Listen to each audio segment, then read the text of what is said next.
Assalamualaikum warahmatullahi wabarakatuh. Saya Akbar Cahyotriyono dari S1 PJJ Informatika. Di video kali ini saya akan menjelaskan tentang sumber-sumber hukum Islam. Hukum menurut bahasa berarti menetapkan sesuatu atau tidak menetapkannya. Sedangkan menurut istilah ahli usul fikih, hukum adalah perintah Allah Subhanahu wa taala yang menuntut mukallaf untuk memilih atau mengerjakan dan tidak mengerjakan atau menjadikan sesuatu sebagai sebab, syarat atau penghalang bagi adanya yang lain, sah, batal, rukhsah, dan azimah. Maksud sumber hukum adalah segala sesuatu yang melahirkan atau menimbulkan aturan yang mempunyai kekuatan yang bersifat mengikat, yang apabila dilanggar akan menimbulkan sanksi yang tegas dan nyata. Hukum Islam adalah hukum yang bersumber dan menjadi bagian dari agama Islam. Dalam konsep hukum Islam, dasar dan kerangka hukumnya ditetapkan oleh Allah Subhanahu wa taala. Yang diatur tidak hanya hubungan manusia dengan manusia lain dalam masyarakat, termasuk dirinya sendiri dan benda serta alam semesta, tetapi juga hubungan manusia dengan Tuhannya. Dengan demikian, sumber hukum Islam adalah segala sesuatu yang dijadikan dasar, acuan atau pedoman syariat Islam. Pada umumnya, ulama fikih sependapat bahwa sumber utama hukum Islam adalah Al-Quran dan hadis. Sumber hukum Islam ada tiga, yaitu Al-Quran, hadis, dan ijtihad. Al-Quran. Secara etimologi, Al-Quran berasal dari kata qara'a, yaqra'u qira'atan atau Qur'anan, yang berarti mengumpulkan dan menghimpun. Sedangkan secara terminologi, Al-Quran adalah kalam Allah Ta'ala yang diturunkan kepada Rasul dan penutup para Nabi. Muhammad SAW diawali dengan surat Al-Fatihah dan diakhiri dengan surat An-Nas. Dan menurut para ulama klasik, Al-Quran adalah kalam Allah yang diturunkan pada Rasulullah dengan bahasa Arab, merupakan mukjizat dan diriwayatkan secara mutawatir serta membacanya adalah ibadah. Al-Quran berisi perintah dan larangan. Ayat yang pertama turun di Gua Hiro pada permulaan Muhammad diangkat menjadi Rasul dengan surat Al-Alaq. Sedangkan ayat yang terakhir turun adalah surat Al-Ma'idah. Adapun fungsi Al-Quran, yaitu yang pertama bukti kebenaran Nabi Muhammad. Al-Quran berisi petunjuk tentang kenabian dan peran Nabi Muhammad SAW sebagai akhir dari para nabi sebelumnya. Al-Quran menyampaikan bahwa Muhammad adalah nabi terakhir yang ditulis Allah untuk membawa ajarannya kepada umat manusia. Petunjuk bagi segenap manusia. Al-Quran memiliki fungsi sebagai petunjuk bagi manusia secara umum, yakni petunjuk untuk bertakwa dan beriman kepada Allah Subhanahu wa taala. Selain itu, Al-Quran bersifat universal seperti yang berkaitan dengan ilmu pengetahuan. Sumber pokok ajaran Islam. Sebagai sumber pokok ajaran Islam, Al-Quran menerangkan tentang kaidah-kaidah syariat serta hukumnya yang cocok diterapkan di segala zaman dan di tempat.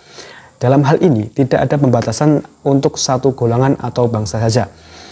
Yang keempat yaitu peringatan dan pelajaran bagi manusia. Al-Quran juga berfungsi sebagai peringatan dan pelajaran bagi umat manusia. Al-Quran memuat berbagai kisah para nabi atau rasul beserta umat terdahulu yang dapat dijadikan pelajaran. Isi kandungan Al-Quran yaitu ada akidah, ibadah, akhlak, sejarah, dasar-dasar ilmu pengetahuan, dan hukum. Nama-nama Al-Quran sendiri ada Alkitab, Al-Bayan, An-Nur, Al-Qalam, Al-Hukum, Al-Furqan, Al-Hikmah, dan Ar-Rahman.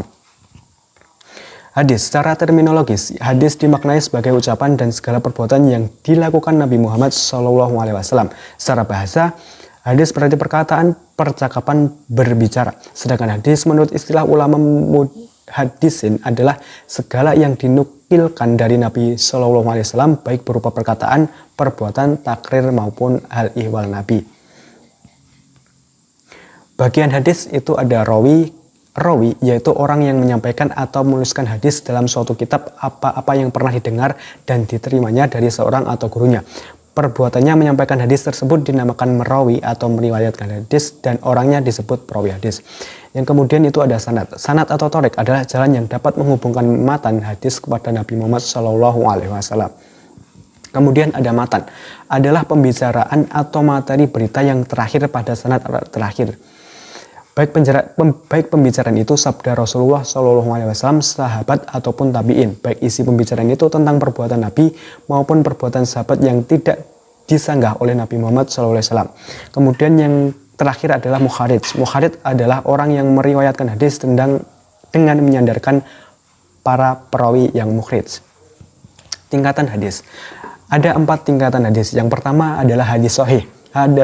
Hadis sahih adalah hadis musnad yang bersambung sanadnya, dinukil oleh seorang yang adil dan dabit hingga akhir sanadnya tanpa ada kejanggalan dan cacat. Hadis qudsi adalah hadis yang secara makna datang dari Allah, sementara redaksinya dari Rasulullah Shallallahu Alaihi Wasallam. Hadis qudsi diartikan sebagai berita dari Allah kepada nabinya melalui ilham atau mimpi. Kemudian Rasulullah Shallallahu Alaihi Wasallam menyampaikan hal itu dengan ungkapan beliau sendiri. Yang ketiga adalah hadis hasan. Kata hasan berasal dari kata al-husnu yang berarti kecantikan dan keindahan. Secara istilah, Abu Isa At-Tirmizi mengartikan hadis hasan sebagai hadis yang dalam sanadnya tidak terdapat orang yang tertuduh bohong, hadisnya tidak janggal, serta diriwayatkan tidak hanya dalam satu jalur rawian. Hadis do'if adalah sabda Rasulullah yang tidak memenuhi syarat diterimanya suatu hadis dikarenakan hilangnya salah satu dari beberapa syarat yang ada. Hadis jenis ini tingkatannya paling lemah di antara jenis yang lainnya. Hadis berdasarkan sandaran itu ada 3, yaitu yang pertama hadis marfu, hadis maquf, dan hadis maqtu.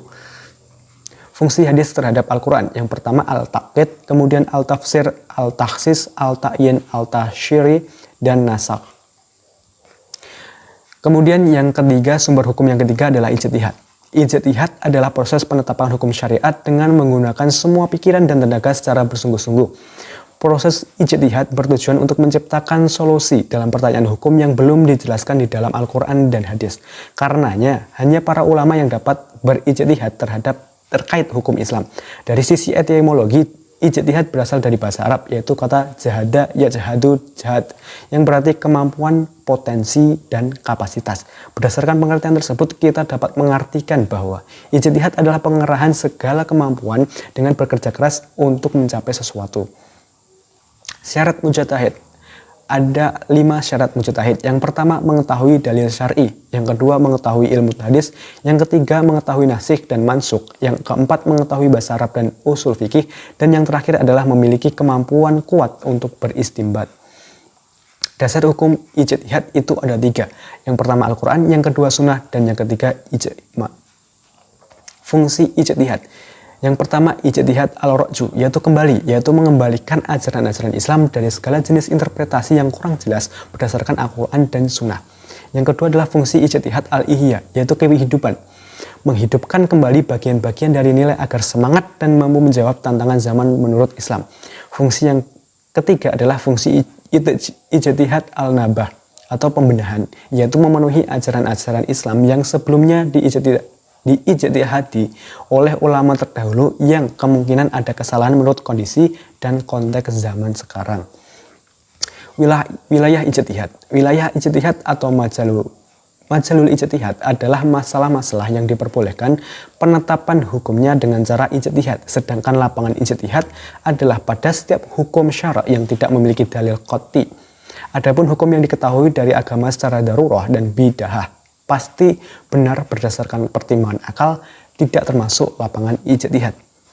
Ulama telah sepakat bahwa ijtihad telah dibenarkan serta akibat yang terjadi atau perbedaan yang terjadi ditolerir.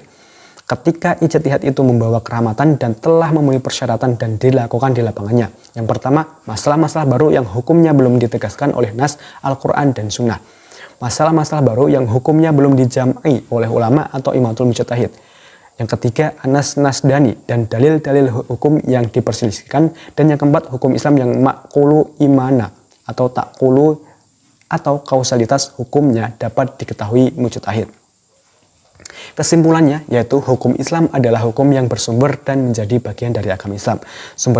Sumber hukum Islam ada 3, yaitu Al-Quran, hadis, dan ijtihad. Dengan adanya sumber hukum Islam, maka setiap perbuatan kita akan memiliki dasarnya, sehingga kita tidak akan salah dalam mengerjakan sesuatu.